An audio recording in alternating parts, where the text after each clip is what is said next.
I'll take you back to the eMashobeni Royal Palace in Pongola, where thousands of Zulu maidens are attending the second day of the Umkhosi Womhlanga. Today, the focus is on the transitioning into womanhood. Nobuhle Modise is there and joins us now. Nobuhle, very good morning to you once again. How important is it for government agencies to also have a say in some of these cultural practices, especially in safeguarding the rights of young women?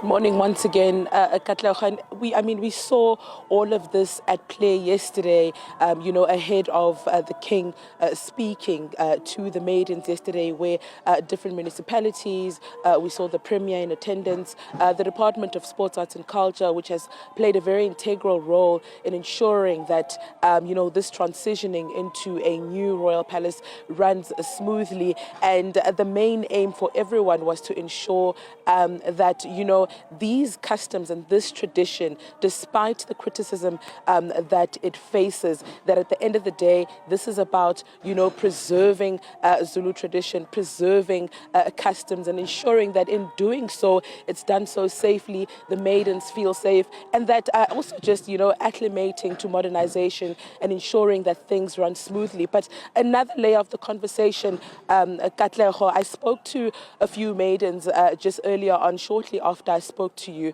and many of them were saying that there's a misconception when it comes to Umkhosi Womhlanga, especially because not many of us get a voice to speak as the maidens, to say what are the reasons that we do this, what are the reasons that we are here, and the narrative that many of us are just here to prepare for the next phase of womanhood, being marriage, is not so. Many of them here saying they are graduates and they want to change that narrative, that there's so much more to be achieved, and them being here means they just want to be able to occupy spaces without the label of being a yes ma'am, yes sir kind of woman, because they feel as if that is the narrative that has been shown around, especially when it came to recent criticism from activists and those utterances by the King himself yesterday. And just to delve in deeper into this conversation, I have with me Tembisile Mahua, who herself is part of Umkhosi Womhlanga, a familiar face. She is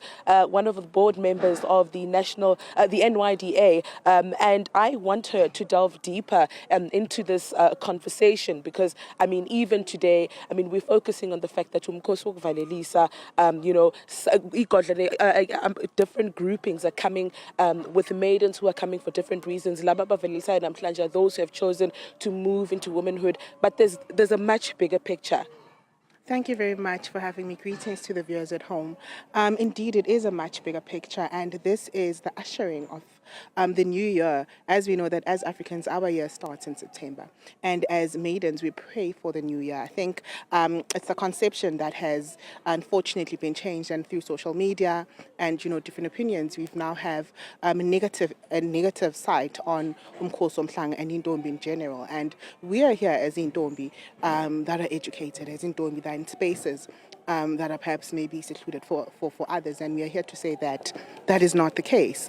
Isilo spoke on that yesterday and defended Intombi, defended Umhlanga, but most of all defended our culture and our traditions as the custodian of the culture. Take us through your personal journey and, what this really means to you as an individual.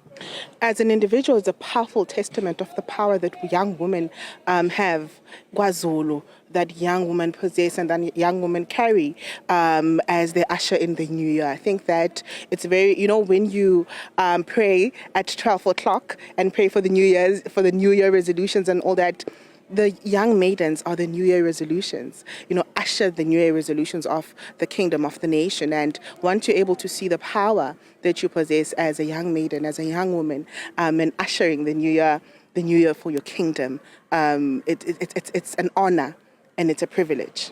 You speaking of ushering in the new year, and the criticism that's faced online is completely different. They believe you're coming here because you want to make yourself ready for marriage.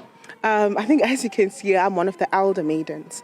I've never come to Umhlanga to prepare myself for marriage. I've never been presented to other men for marriage. And I think that's one of the biggest misconceptions that Umhlanga carry. It has nothing to do with that. It's about empowering. Also, it's a big form of empowerment. I mean, you've got thousands and thousands of young maidens from across the country, even the continent, coming in, celebrating themselves. This is power, this is empowerment, this is unity, and this is Africa.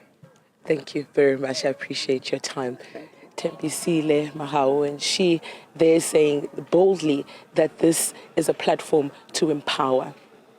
All right, so that's Nobuhle Modise continuing to bring us more stories.